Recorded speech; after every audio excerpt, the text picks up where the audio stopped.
Hello दोस्तों, नमस्कार। कैसे हैं? हाजिर हूँ फिर से एक नए वीडियो लेकर के। वीडियो शुरू करने से पहले मैं एक चीज़ बोलना चाहूँगा, मुझे आपके प्यार की ज़रूरत है। मेरे इस चैनल को सब्सक्राइब करें और लाइक करें। और बढ़ते हैं आज के वीडियो में। आज का जो टॉपिक है वो है कि हम अपने ऑफिस में जो स्ट्रेस मिल होता है उनको कैसे मैनेज करें, जो तनाव आती है, जो टेंशन होता है, उनको कैसे मैनेज करें ताकि हम एक दोनों चीज़ों को बैलेंस कर सके। जो हमारा ऑफिस भी बैलेंस हो, लाइफ ऑफिस लाइफ भी बैलेंस हो, और हमारा जो पर्सनल लाइफ हो, हेल्थ है, वो दोनों बैलेंस हो। वो कैसे हो? तो जहाँ तक मेरा एक्सपीरियंस है, जो मैं चीज़ों को अपने नज़रिए से देखा हूँ कि क्या लोग गलती करते हैं कि वो इस चीज़ों को बैलेंस नहीं कर पाते हैं। तो मैं शुरुआत करूँगा इस चीज़ों को, जब हमारा रूटीन सुबह जब चालू होता है, जब हम सुबह जागते हैं तो हमें कैसे अपना रूटीन रखना चाहिए सुबह से लेकर शाम तक, ताकि हम ऑफिस का जो स्ट्रेस है उसको मिनिमाइज कर सकें, जितना हो कम कर सकते हैं। तो उसका सबसे मैं पहला बिंदु बोलूँगा कि आप जैसे कोई भी जो वर्किंग लोग हैं, यदि सुबह उठते हैं फ्रेश होकर के पहले 1 घंटा आप एक कोई फिजिकल एक्टिविटी कीजिए, जैसे एक्सरसाइज है, योगा है, मेडिटेशन है। यदि आप ये चीज़ करते हैं तो क्या होता है, आप फिजिकली अपने आप को फिट रख पाते हैं, ताकि अपने आप को, जो आपके शरीर में जो ऊर्जा होना चाहिए, जो एनर्जी होना चाहिए, उसको आप मेंटेन कर पाते हैं। वो एक तरह से क्या करता है, हमारे स्ट्रेस लेवल को कम करता है। उसके बाद दूसरा पहलू है कि जैसे ऑन एन एवरेज आप देखेंगे, लोग क्या होता है कि एक ऑफिस टाइमिंग पे निकलते हैं। जैसे उनका ऑफिस टाइम है इंडियन शिफ्ट 9:30 to 6:30, तो वो 9 o'clock या 8:30 को निकलते हैं, या कई लोग 9:30 या 10 बजे स्टार्ट करते हैं। तो क्या है, एक तरह से हमारे लिए ट्रैफिक भी एक आज की डेट में एक स्ट्रेस है। तो यदि स्ट्रेस से फ्री होना है तो उन्हें भी अवॉइड करना पड़ेगा। यानी ऑफिस हमें एक तय समय से पहले निकलना चाहिए, और जो एक ट्रैफिक का पीक टाइम होता है उससे पहले ही आपको ऑफिस छोड़ना पड़ेगा। तो क्या होगा, आप जो है एक स्ट्रेस जो ऑफिस मतलब ट्रैफिक से रिलेटेड है उसको आप अवॉइड कर सकते हैं, और कहीं ना कहीं एक स्ट्रेस से आप बच सकते हैं। तीसरा पहलू है कि जैसे हम जो हमारा काम है ऑफिस के अंदर, जैसे मीटिंग है, या जो हमारी डेली एक्टिविटी है, या जो हमें कई तरह के ऐसे टास्क होते हैं जो एड हॉक बेसिस पे आते हैं, यदि हम उसको भी मैनेज करना सीख जाएं तो अपने स्ट्रेस को बहुत हद तक कम कर सकते हैं। जैसे क्या होता है, हमें मीटिंग यदि कल है तो उनकी प्लानिंग, उनका क्या प्रेजेंटेशन रहेगा, उनमें किस तरह की इनपुट हमें देनी है, वो सारी प्लानिंग यदि आप 1 डे पहले कर लेते हैं तो आप उस स्ट्रेस को कम कर लेते हैं। लेकिन जनरली हम क्या करते हैं, ऑफिस पहुंचते हैं फिर उसकी प्लानिंग के बारे में सोचते हैं, तो कहीं ना कहीं वो हमारे लिए एक स्ट्रेस का कारण बन जाता है और हमारे शरीर पर एक नकारात्मक प्रभाव करता है। दूसरा है, जैसे अपने हम काम को, और जैसे हमारा जो डेली वर्क है उसको भी हम बहुत हद तक प्लान कर सकते हैं। मान लीजिए जो काम मैनुअल है उसको हम ऑटोमेट कैसे कर सकते हैं, या जो काम हमें किसी थर्ड टीम के द्वारा आती है उसको हम कैसे स्टिमलाइज कर सकते हैं, ताकि जो काम है, जो हमारा एक बफर टाइमिंग है, वो मैनेज हो सके। या हमारी टीम है उसको कैसे स्टिमलेस कर सकते हैं, मतलब उसको कैसे बिना रुकावट के, बिना किसी स्ट्रेस के कर सकता है। तो ऐसी चीज़ों को हम प्लान करके अपने स्ट्रेस को कम कर सकते हैं। उसके बाद जहाँ आती है और एडहॉक टास्क, जैसे एडहॉक कुछ चीज़ें क्या होती है, जैसे हम ऑफिस गए हैं लेकिन हमें उस काम के बारे में ज़रा सा भी हमारे दिल में कुछ प्लानिंग नहीं है, लेकिन ऐसे काम भी आ रहा है, तो इनके लिए हम सजेस्ट करना चाहेंगे कि आप, जैसे यदि आपकी एक टीम है या आप खुद उसे एग्जीक्यूट करेंगे, तो एक अपने डे वाइज डे में 1 या 2 घंटे बफर लेके चलिए कि यदि ऐसे काम आता है तो हम उसको कैसे हम इजीली कर सकते हैं।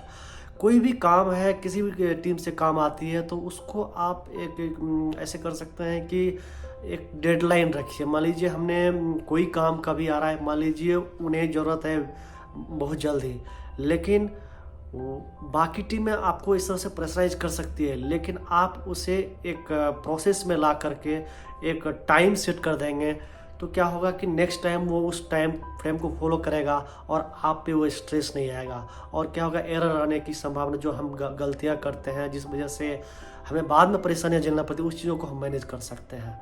तो हम हर एक काम के लिए एक बफर टाइम लेके चलेंगे तो क्या होगा, धीरे धीरे वो काम स्टिमलाइज हो जाएगा और एक तय समय में आएगा।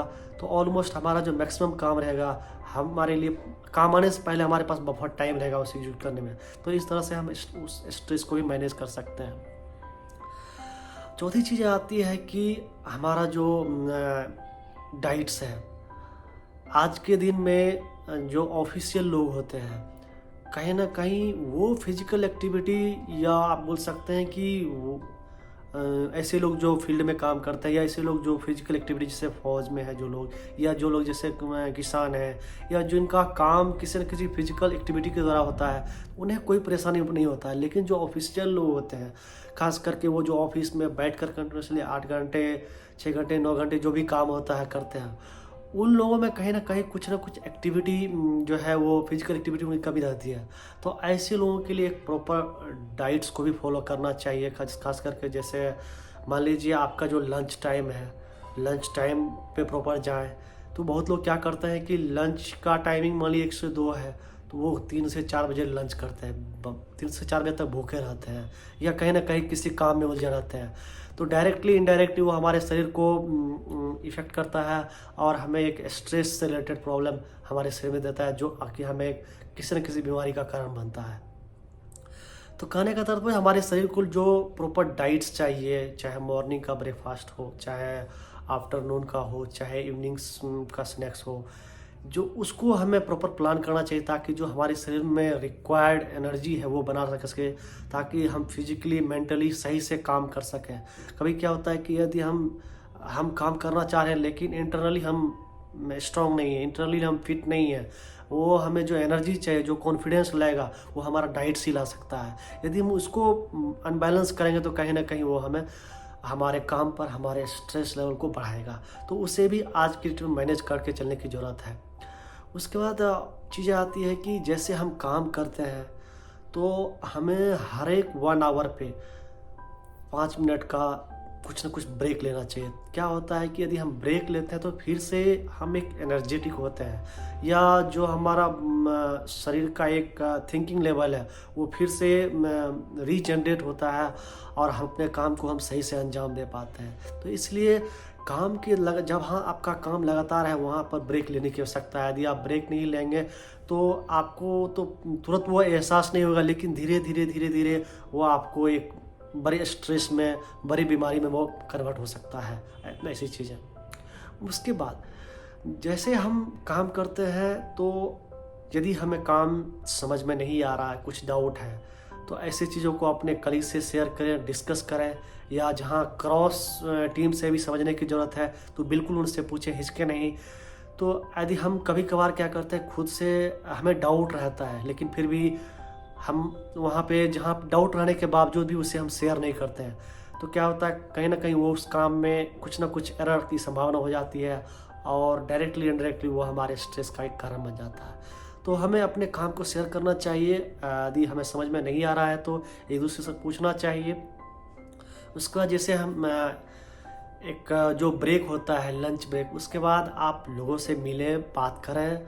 इससे क्या होता है कि मनोवैज्ञानिक तौर पे हमारे स्ट्रेस को वो कम करता है। फिर इवनिंग ब्रेक आप लेते हैं, उसमें भी लोगों से मिलें। ब्रेक पे जा रहे हैं तो लोगों के साथ जाएं।